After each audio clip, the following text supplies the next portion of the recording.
Hello students, in this fifth video we are going to continue reading chemical properties of alcohol. In the last video we had divided the chemical properties of alcohol into four categories. In the first category, alcohols show acidic nature due to cleavage of OH bond. Now we are studying the second category, that is reaction which has cleavage of ROH bond या फिर इसको हम बोल सकते हैं CO bond cleavage. C is alkyl group carbon, O is hydroxyl group oxygen. Okay, let's continue. Second category is reaction due to cleavage of CO bond in alcohols, or we can say ROH bond cleavage. In these reactions, the order of reactivity is as follows. 3-degree alcohol is more reactive than other alcohols. Order is 3-degree alcohol, then 2-degree alcohol, then 1-degree alcohol. 3-degree alcohol more reactive क्यों होता है ऐसी reactions के लिए? इसका reason एक ही है, हम पहले भी कई बार डिस्कशन कर चुके हैं इस तरह की रिएक्शंस के लिए। 3-डिग्री अल्कोहल में क्या होता है कि जो कार्बोकैटायन बनता है OH ग्रुप के रिलीज होने के बाद जो कार्बोकैटायन बनता है वो कार्बोकैटायन ज़्यादा स्टेबल होता है। जिस अल्कोहल का कार्बोकैटायन ज़्यादा स्टेबल होगा वो अल्कोहल ज़्यादा रिएक्टिव होगा इस तरह की रिएक्शंस के लिए। I can explain. एक एग्जांपल से समझते हैं। एक एग्जांपल लेते हैं 3-डिग्री अल्कोहल का, टर्सरी ब्यूटिल अल्कोहल का एग्जांपल लेते हैं। इसमें जब ये COH बॉन्ड का क्लीवेज होगा तो क्या बनेगा? टर्सरी कार्बोकैटायन बनेगा। ओके, इसका आइसोमर है secondary butyl alcohol. Secondary butyl alcohol इसका आइसोमर है। जब इसमें OH बॉन्ड का क्लीवेज होता है, COH बॉन्ड का क्लीवेज होता है तो एक कार्बोकैटायन ये बनता है सेकेंडरी कार्बोकैटायन, और इसी का एक आइसोमर है 1-डिग्री अल्कोहल में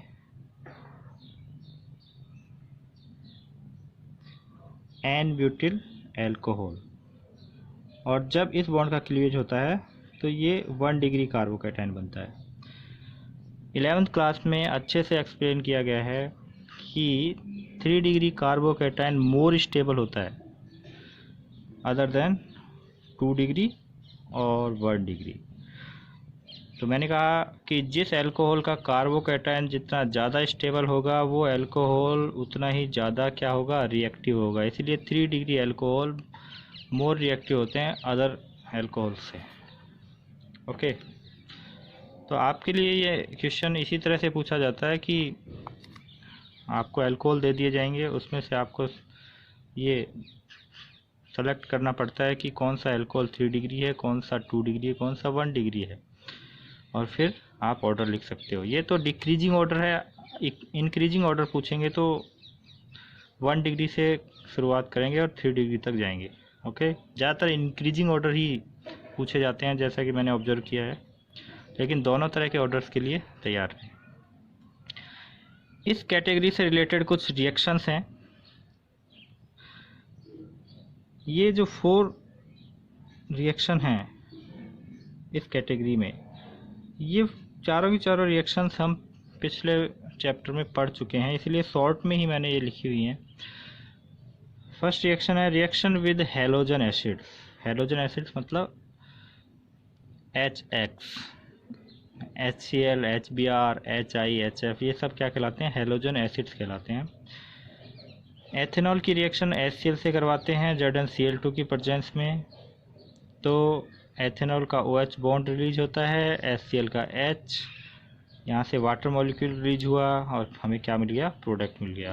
कहने का मतलब है कि हमें इन रिएक्शंस में यही देखना है कि अल्कोहल्स का COH बॉन्ड का क्लीवेज हो रहा है, ऐसा इसमें होता है।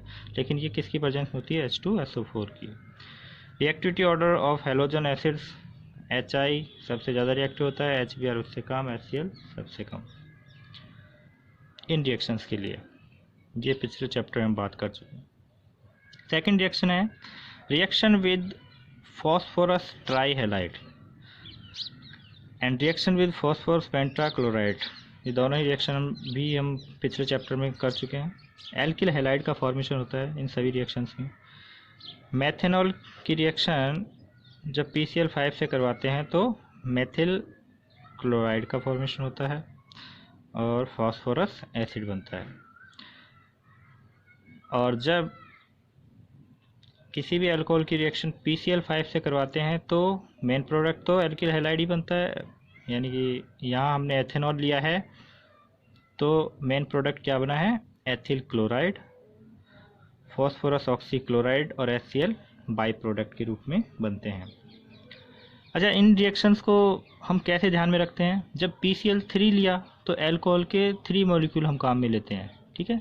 और जब PCl5 लेते हैं तो अल्कोहल का एक ही मॉलिक्यूल हम काम में लेते हैं। ये बार बार मैं आपको पिछले चैप्टर में कहा था कि जब PCl3 है तो 3 मॉलिक्यूल, PCl5 है तो only 1 molecule, react with 1 molecule.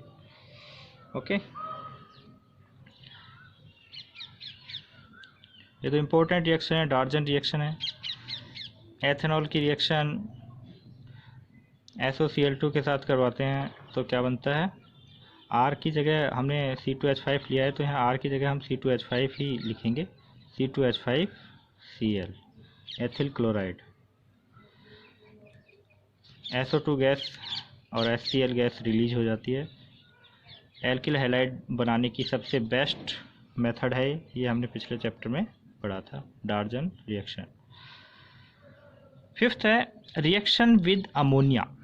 Alcohols react with ammonia in the presence of dry zinc chloride at 573 Kelvin temperature to form alkyl amines। ये रिएक्शन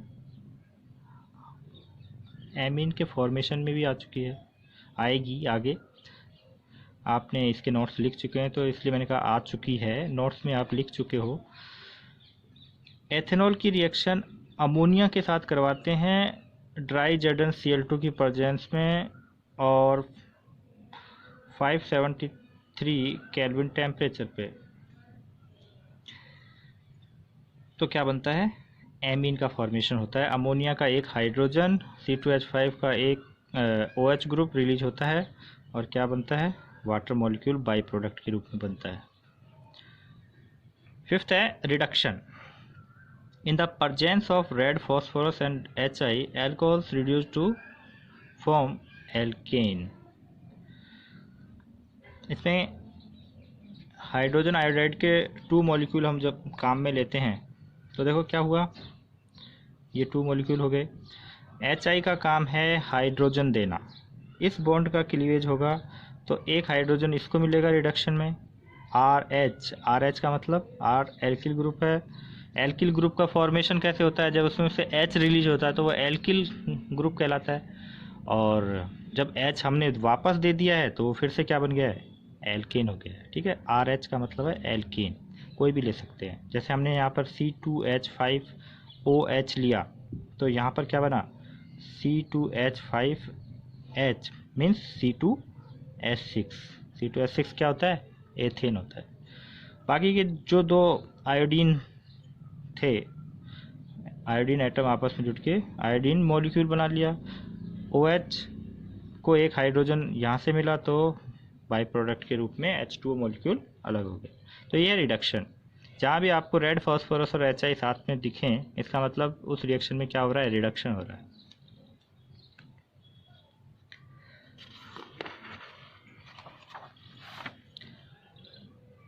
थर्ड कैटेगरी है, सेकंड कैटेगरी हो चुकी है जिसमें CO बॉन्ड का cleavage होता है। Third category हमारी क्या है, reactions involving both alkyl group and OH group. Alkyl group और OH ग्रुप दोनों ही ऐसी रिएक्शंस में पार्टिसिपेट करते हैं। ये रिएक्शंस हैं, सबसे पहले है dehydration. Dehydration of alcohols are 2 types. दोनों ही टाइप्स में जो कॉमन चीज़ है वो क्या है, रिएक्टेंट और कैटलिस्ट सेम है दोनों में। तो फिर डिफरेंस क्या है? डिफरेंस है टेम्परेचर का। फर्स्ट टाइप में टेम्परेचर 413 केल्विन होता है, तो जो प्रोडक्ट है वो अलग होता है। और सेकंड टाइप में जो टेम्परेचर है वो 433 से 443 के बीच में होता है, तो जो प्रोडक्ट है वो दूसरा होता है। तो ये मेन जो डिफरेंस है टेम्परेचर का। और यहीं हम मार खा जाते हैं, टेम्परेचर को अच्छे से रीड नहीं करते। एग्ज़ाम में क्वेश्चन में आया है, रिएक्टेंट दे दिया है, कैटलिस्ट दे दिया है, टेम्परेचर दे दिया है, और पूछते हैं प्रोडक्ट क्या है। प्रोडक्ट में प्रोडक्ट क्या बनेगा उसके लिए ज़रूरी है देखना टेम्परेचर। अगर टेम्परेचर 413 केल्विन के आसपास है, इससे कम है, तो प्रोडक्ट क्या बनेगा, ईथर। और यदि टेम्परेचर इसके बीच में है, 433 से 443 केल्विन के बीच में है, तो प्रोडक्ट क्या बनेगा, एथीन बनेगा। क्या होता है, फर्स्ट टाइप देखते हैं। When an alcohol heated with concentrate H2SO4 at 413 kelvin, इसको इसीलिए मैंने अंडरलाइन किया है, in the presence of excess of alcohol. एक डिफरेंस थोड़ा सा ये भी है कि यहाँ एक्सेस किसकी होती है, एल्कोहल की होती है। तो किसका फॉर्मेशन होता है, ईथर का होता है। और यहाँ एक्सेस किसकी होती है, जो कैटलिस्ट लिए कंसनट्रेट H2SO4, इसकी एक्सेस होती है। एल्कोहल की एक्सेस नहीं होती है, एल्कोहल की एक्सेस होती है टाइप फर्स्ट में। I repeat, when an alcohol heated with concentrate H2SO4 at 413 kelvin, in the presence of excess of alcohol, ether is form. 2 molecule alcohol के आपस में रिएक्ट करते हैं, एक वाटर मॉलिक्यूल रिलीज होता है, जैसा कि नेम है डिहाइड्रेशन, और किसका फॉर्मेशन हो जाता है, डाई एथिल ईथर का फॉर्मेशन हो जाता है। CH3CH2OH first molecule, that is other molecule. यहाँ से एक वाटर मॉलिक्यूल रिलीज होता है, ऐसे कर लेते हैं, ऐसे, ठीक है। तो ये क्या हुआ, CH3CH2, ये ऑक्सीजन, यहाँ से OH ग्रुप रिलीज हुआ, यहाँ से हाइड्रोजन रिलीज हुआ, वाटर मॉलिक्यूल डिहाइड्रेशन हो गया। इस ऑक्सीजन से ये एल्किल ग्रुप आकर जुड़ जाता है, तो क्या बना, डाई एथिल ईथर का फॉर्मेशन हुआ। Okay, and type second is when an alcohol heated with concentrate H2SO4 at 433 to 443 Kelvin temperature, in presence of excess of concentrate H2SO4, alkenes is formed। तो इसमें क्या होता है, सिर्फ एक ही मॉलिक्यूल से वाटर मॉलिक्यूल रिलीज हो जाता है। जिस कार्बन से OH जुड़ा है उसके एडजेसेंट कार्बन, पड़ोसी कार्बन से हाइड्रोजन रिलीज होगा, OH रिलीज होगा, साथ में OH जिस कार्बन से जुड़ा है उसके पड़ोसी एडजेसेंट कार्बन से हाइड्रोजन रिलीज होता है। तो इन दोनों कार्बन की वैलेंसी फ्री हुई, तो दोनों कार्बन ने आपस में एक बॉन्ड और बना लिया, एक तो था ही, एक बॉन्ड और बना लिया, तो किसका फॉर्मेशन हुआ, एथीन का फॉर्मेशन हुआ।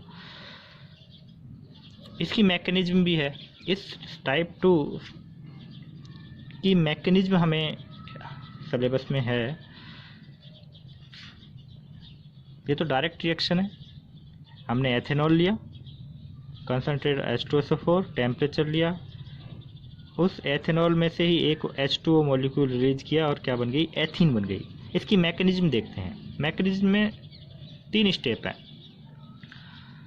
तो यहाँ जब मैकेनिज्म देखते हैं तो जो कैटलिस्ट है उसका भी रोल होता है। स्टेप फर्स्ट में क्या होता है, एथेनॉल का फर्स्ट मॉलिक्यूल, या कहें एक ही मॉलिक्यूल इसमें पार्टिसिपेट करता है, तो एथेनॉल का जो मॉलिक्यूल है वो सबसे पहले कैटलिस्ट H2SO4 कंसनट्रेट H2SO4 के साथ रिएक्शन करता है, और उसके लिए सिर्फ हमने H+ लिखा है क्योंकि एसिड से H+ ही रिलीज होता है। एथेनॉल मॉलिक्यूल एसिड के H+ के साथ रिएक्शन करता है। Due to presence of 2 lone pair of electrons on oxygen, alcohols act as weak base, जिसे लुईस बेस बोलते हैं। ऑक्सीजन अपने लोन पेयर इस एसिड के H+ को दे सकता है, और जो मॉलिक्यूल या जो atom lone pair of electron दे सकता है वो लुईस बेस होता है। यहाँ पर एल्कोहल भी वही काम कर रहा है। एल्कोहल के OH ग्रुप का ऑक्सीजन अपना एक लोन पेयर एसिड के H+ को देता है फर्स्ट स्टेप में, तो एक प्रोटोनेटेड एल्कोहल का फॉर्मेशन होता है जिसे ऑक्सोनियम आयन भी बोलते हैं। तो देखो यहाँ क्या हुआ, ये H+ आया, ऑक्सीजन ने अपने दोनों इलेक्ट्रॉन इसको दे दिए, या फिर ये कहें कि ऑक्सीजन ने अपने दोनों इलेक्ट्रॉन का यूज करके इस हाइड्रोजन के साथ बॉन्ड बना लिया। इससे क्या हुआ, ऑक्सीजन पे क्या आ गया, पॉजिटिव चार्ज आ गया। तो स्टेप 2 में क्या होगा, the protonated alcohol eliminates a molecule of water to form carbocation. This step is slow and hence is the rate determining step. तो ये प्रोटोनेटेड जो अल्कोहल होता है स्टेबल होने के लिए क्या करता है, ये ऑक्सीजन अपने पॉजिटिव चार्ज को ख़त्म करने के लिए इस बॉन्ड के दोनों इलेक्ट्रॉनों को खींच लेता है, विड्रॉ कर लेता है। तो क्या हुआ, बॉन्ड के दोनों इलेक्ट्रॉन ऑक्सीजन पे आ गए, तो ये पूरा ग्रुप अलग हो गया। ये पूरा ग्रुप क्या है, H2O। और जैसे ही बॉन्ड के दोनों इलेक्ट्रॉन ऑक्सीजन पे गए तो इस कार्बन पे क्या आ गया, पॉजिटिव चार्ज आ गया, और ये क्या बन गया, कार्बोकैटायन। ये स्टेप 2 है। अब चलते हैं स्टेप 3 की ओर।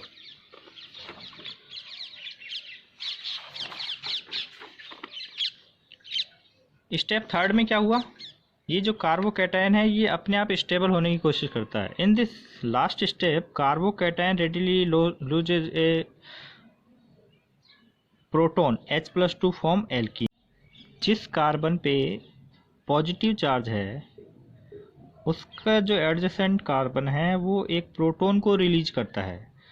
CH बॉन्ड के दोनों इलेक्ट्रॉन वो इस कार्बन को दे देता है, और यहाँ एक बॉन्ड एक्स्ट्रा बन जाता है। एक बॉन्ड तो इनके बीच था ही पहले, एक बॉन्ड और बन जाता है, डबल बॉन्ड हो जाता है, और वो प्रोटॉन रिलीज हो जाता है। ये प्रोटॉन किसका था, कहाँ से आया था, कैटालिस्ट से आया था, उसको वापस मिल जाता है।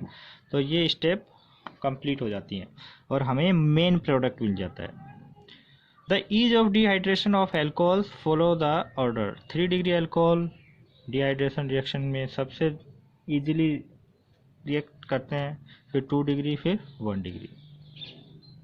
नोट क्या है, when more than one alkene products are possible then main alkene is that which obtained from Sadjeff rule। Sadjeff rule पिछले चैप्टर में आया था, उसके अकॉर्डिंग क्या था कि यदि किसी एलिमिनेशन रिएक्शन में एक से ज़्यादा एल्कीन बनने की पॉसिबिलिटी होती है तो वो एल्कीन सबसे पहले बनेगी या ज़्यादा मात्रा में बनेगी जिस एल्कीन के डबल बॉन्ड के कार्बन्स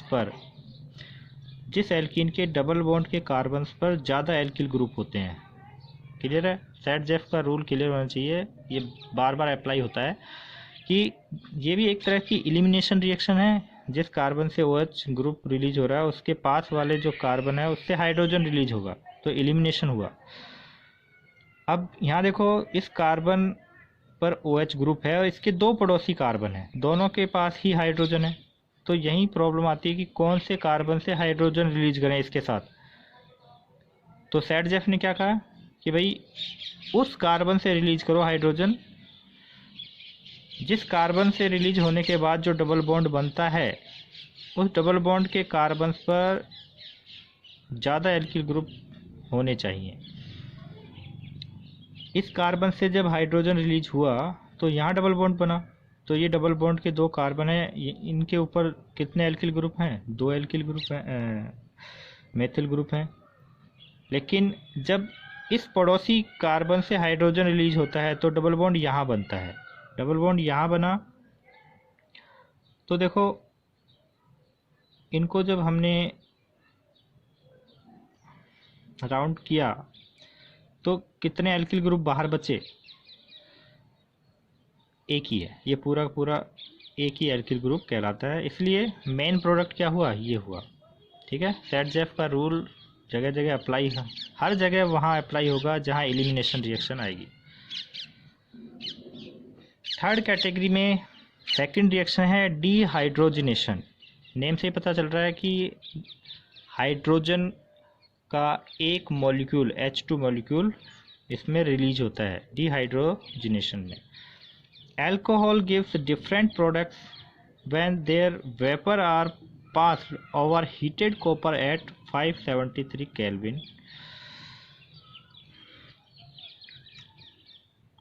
ये रिएक्शन आपने नोट्स में एल्डिहाइड और कीटोन के फॉर्मेशन में भी लिखी थी, आगे पढ़ेंगे, हम डिस्कस करेंगे, यहाँ वहाँ भी आती है। When alcohols pass over copper in the presence of 573 Kelvin temperature, two products are formed, aldehyde or ketone. Primary alcohols give aldehyde and secondary alcohols give ketone. देखो ये तो ऑटोमेटिक ही प्रोडक्ट आपके सामने आ जाएंगे, ये रटने की जरूरत नहीं कि प्राइमरी अल्कोहल एल्डिहाइड बनाते हैं, सेकेंडरी अल्कोहल कीटोन बनाते हैं। यहाँ देखो हमने यहाँ क्या लिया है, ब्यूटेनॉल लिया है। इस कार्बन से OH ग्रुप जुड़ा हुआ है, क्योंकि इस हाइड्रोजन को हमें रिलीज करना है, इसलिए OH ग्रुप को ऐसे नीचे लिख दिया हाइड्रोजन को इसके। और इस OH ग्रुप के एडजेसेंट कार्बन, ये जिस कार्बन पे ये OH ग्रुप जुड़ा हुआ है उसी कार्बन से हाइड्रोजन रिलीज करना है।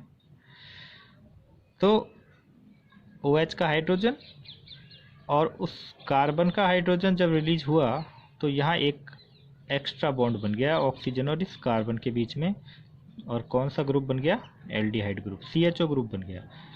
सेकेंडरी अल्कोहल में क्या होता है, OH जिस कार्बन से जुड़ा है उस पर पहले से एक ही कार्बन है, तो जब ये कार्बन और ये कार्बन रिलीज होगा तो यहाँ सिर्फ कौन बचेगा, CO बचेगा, कीटो ग्रुप बचेगा। इसीलिए जो मेन प्रोडक्ट क्या बनता है, कीटोन बनता है।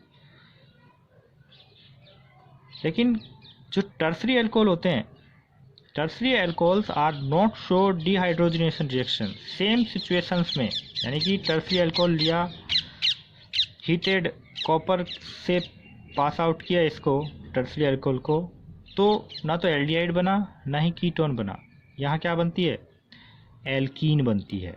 होता क्या है कि जिस कार्बन से OH ग्रुप जुड़ा हुआ है उस कार्बन पर हाइड्रोजन नहीं होता टर्सरी अल्कोहल में, तो रिएक्शन का टाइप है वो चेंज हो जाता है।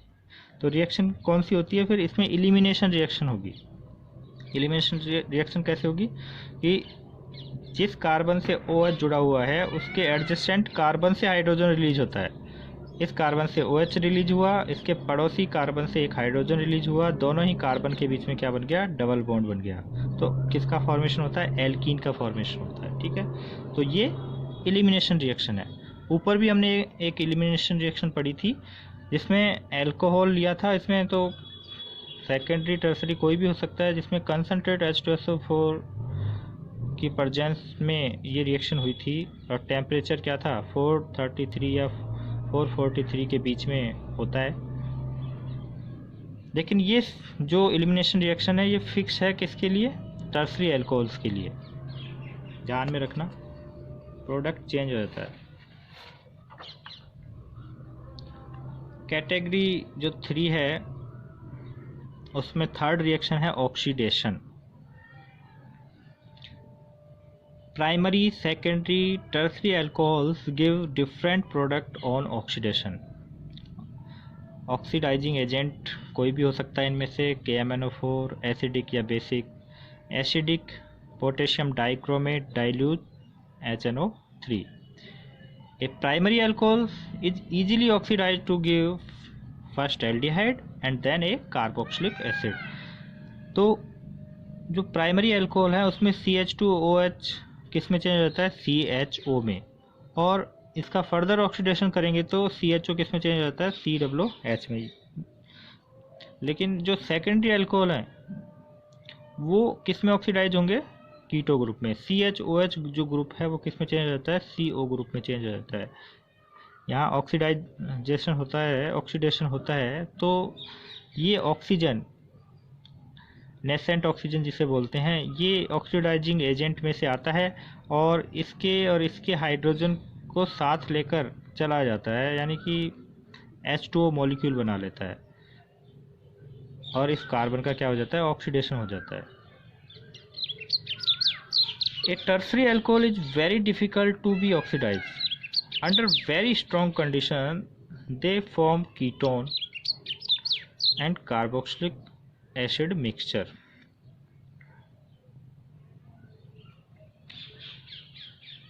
वैसे तो इनका ऑक्सीडेशन होता नहीं है टर्सरी अल्कोहल्स का, लेकिन आप ज़बरदस्ती करवा रहे हो, कंडीशन स्ट्रॉन्ग कर रहे हो, तो फिर इसका ऑक्सीडेशन हो जाता है। ये टर्सरी अल्कोहल है, इसमें इस ग्रुप का ऑक्सीडेशन हुआ तो क्या बना?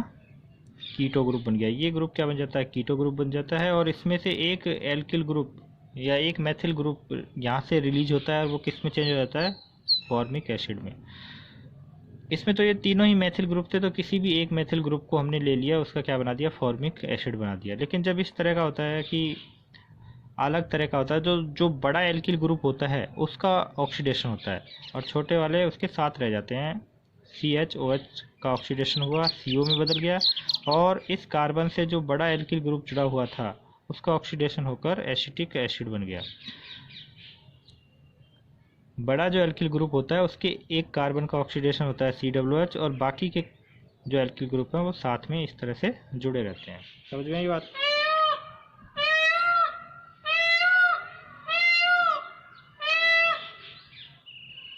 और लास्ट केमिकल प्रॉपर्टी है reaction due to presence of lone pair electrons on oxygen atom of hydroxyl